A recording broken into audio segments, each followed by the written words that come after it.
seja bem-vindo! Hoje é segunda-feira, dia 21 de abril de 2025. Você acompanha agora as notícias da região e do mundo.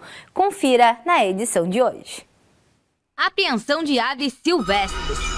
Festimar 2025. E ainda, a morte do Papa Francisco.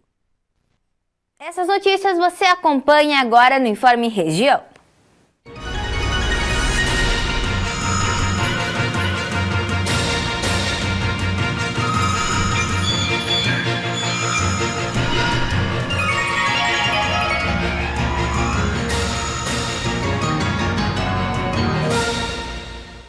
O Festimar 2025 seguiu com diversas atrações durante o final de semana, como a exposição de carros antigos e o terceiro encontro de carrovelismo. Veja como foi o domingo de atividades no evento. No domingo, o Festimar 2025 teve um encontro de carros antigos, com 40 veículos clássicos, como o Galaxy 1967 e uma Kombi cabine dupla. Também aconteceu o terceiro encontro de carrovelismo, com 27 competidores. Eles disputaram em um circuito fechado, com baterias de até 7 carros. O grande vencedor do raid de 55 quilômetros realizados entre o Farol Sarita e a Praia do Cassino foi Christian Soria, que completou o trajeto em 2 horas e 2 minutos. E a Brigada Militar, por meio da Patrã de Rio Grande, realizou uma prisão de apreensão de aves silvestres mantidas em cativeiro. Veja os detalhes dessa ação. Neste domingo, a Patrã de Rio Grande realizou uma apreensão de aves silvestres, mantidas em cativeiro. Durante o patrulhamento, a guarnição flagrou uma ave da espécie canário da terra exposta na fachada de uma residência. Em outro local, encontrou 17 gaiolas com 18 aves. Elas foram apreendidas e os responsáveis pelas ocorrências serão investigados. E em Pelotas, a Brigada Militar flagrou uma situação de extrema negligência, envolvendo maus tratos a animais e abandono de uma criança e uma idosa em ambiente insalubre. A ação foi realizada pela Patrulha Ambiental da Brigada Militar. Na última sexta-feira, a Patrulha Ambiental da Brigada Militar de Pelotas atendeu a uma denúncia e encontrou 18 cães e 5 gatos em condições insalubres, além de uma criança de 6 anos e uma idosa de 85 anos em situação de vulnerabilidade. Ambos estavam vivendo em meio a lixo e sem cuidados básicos. O Conselho Tutelar foi acionado e a criança foi encaminhada a um familiar. A idosa e os outros moradores também foram levados à delegacia. O caso está sendo investigado. Morreu nesta segunda-feira, aos 88 anos, o Papa Francisco. O Vaticano confirmou a informação pela manhã, mas ainda não divulgou detalhes sobre o funeral. O Papa Francisco enfrentava problemas de saúde nos últimos anos e chegou a ser internado por complicações respiratórias. A morte ocorreu na Santa Casa Marta, no Vaticano, onde ele morava. Francisco foi o primeiro Papa latino-americano da história da Igreja Católica e ficou marcado pela postura simples e pelo compromisso com causas sociais. Ele havia sido visto em público pela última vez no final de semana, na Praça de São Pedro. Vamos falar agora sobre as informações do tempo para esta segunda-feira. Acompanhe a previsão de hoje para a sua cidade. Em Rio Grande, a previsão é de sol com algumas nuvens. Os ventos ficam em 13 km por hora à tarde. A umidade em 68%. A temperatura fica entre 21 graus a máxima e 14 graus a mínima. Em São José do Norte, a previsão também é de sol. Os ventos podem chegar em 13 km por hora. A umidade se mantém em 60%. A temperatura fica entre 21 graus a máxima e 14 graus a mínima. Em Dom Pedrito, a tarde será ensolarada. Os ventos ficam em 8 km por hora. A umidade em 62%. A temperatura fica entre 20 graus a máxima e 9 graus a mínima. Em Camaquã, sol com muitas nuvens à tarde. Os ventos ficam fracos em 9 km por hora. A umidade hoje pode chegar em 60%. A temperatura será de 22 graus a máxima e 11 graus a mínima.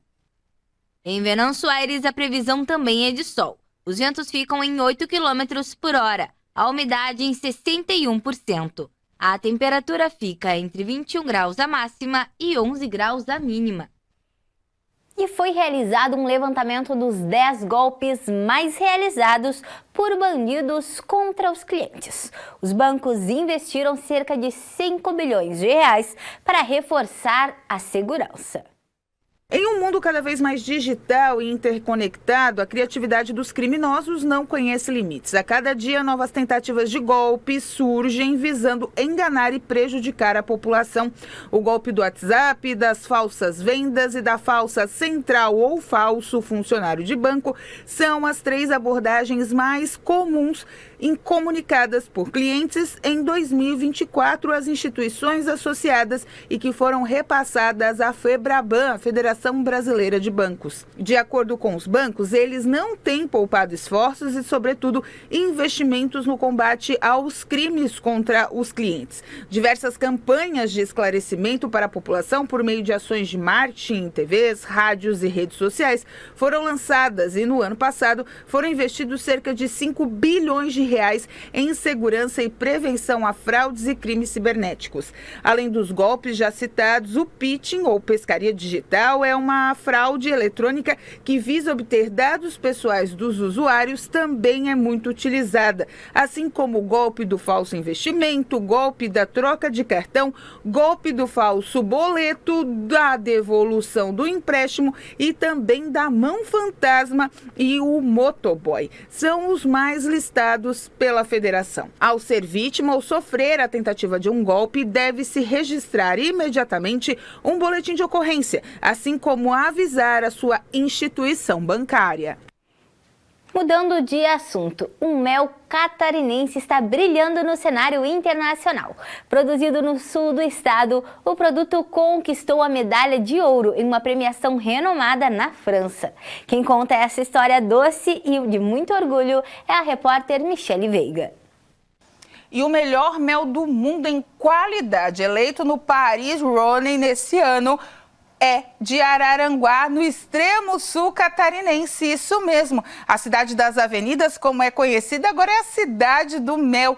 Uma empresa, a Alpes, que tem 25 anos de tradição na fabricação do mel, levou o seu produto para exportação e agora participa de feiras no mundo inteiro e desta vez foi classificada na categoria qualidade como o melhor da exposição, que é claro, tinha méis aí do mundo inteiro. A qualidade da Alpes vem principalmente desse amor pela fabricação do mel passado de geração em geração. Santa Catarina tem uma particularidade na fabricação de mel, até porque nós temos Içara, que é considerada a capital do mel, que já teve esse título até com as fabricantes de melhor do mundo, de melhor do estado, de melhor do Brasil, e agora esse título vem consagrando o sul catarinense mais a cidade de Araranguá. A qualidade, a cor, o sabor do mel, tudo isso foi levado em conta na premiação. Lembrando, né, para quem não é consumidor, deveria ser,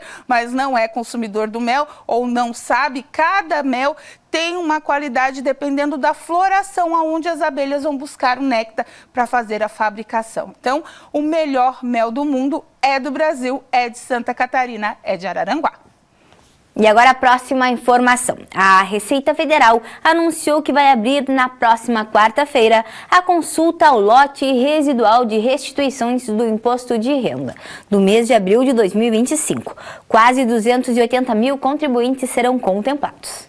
O lote residual é um pagamento adicional de restituições do imposto de renda para os contribuintes que tiveram algum problema nas declarações dos anos anteriores. Esse erro é comum e pode acontecer por vários motivos. Os principais são erros na declaração do imposto de renda, pendências resolvidas após o calendário regular da declaração e recursos dos contribuintes. Aceitos pela Receita Federal ao todo, 279.500 pessoas serão contempladas em um valor que que passa dos 330 milhões de reais. Alguns grupos têm preferência no recebimento: 4.284 idosos acima de 88 anos, 25.283 contribuintes entre 60 e 79 anos, 3.820 contribuintes com alguma deficiência física ou mental ou moléstia grave, 9.502 contribuintes cuja maior fonte de renda seja o magistério e 204.798 contribuintes que receberam prioridade por utilizarem a declaração pré-preenchida. Os outros 31.813 contribuintes que recebem a restituição neste lote não são prioritários. E brasileiros com pendências na Justiça Eleitoral têm até o dia 19 de maio para regularizar a situação. Caso não façam o procedimento, podem ter o título cancelado. Quem não estiver com o documento regular pode sofrer restrições no dia a dia. Há um mês do fim do prazo, dados da Justiça Eleitoral apontam que mais de 5.200.000 eleitores ainda não atualizaram o cadastro. Por outro lado, cerca de 72.300 eleitores regularizaram a situação. Precisam resolver as pendências. Os eleitores para quem o voto é obrigatório e que nas últimas 3 eleições consecutivas não foram às urnas, não justificaram a ausência, não pagaram a multa pelo não comparecimento. Cada turno é contado como uma eleição. Assim, nos locais com 2 turnos no pleito do ano passado, por exemplo, a falta nas 2 ocasiões já conta como 2 eleições. Dados da Justiça Eleitoral apontam que dos mais de 159 milhões de brasileiros aptos a ir às urnas, 5.300.000 são eleitores que não compareceram nos 3 últimos pleitos. Deste grupo, a maioria, 58%, é de homens com ensino fundamental, incompleto. 30,3% tem entre 25 e 29 anos. Quem não fizer a regularização pode ter o cancelamento do título. Para resolver as pendências pode ser necessário o pagamento de multas. Isso pode ser feito por boleto, Pix ou cartão.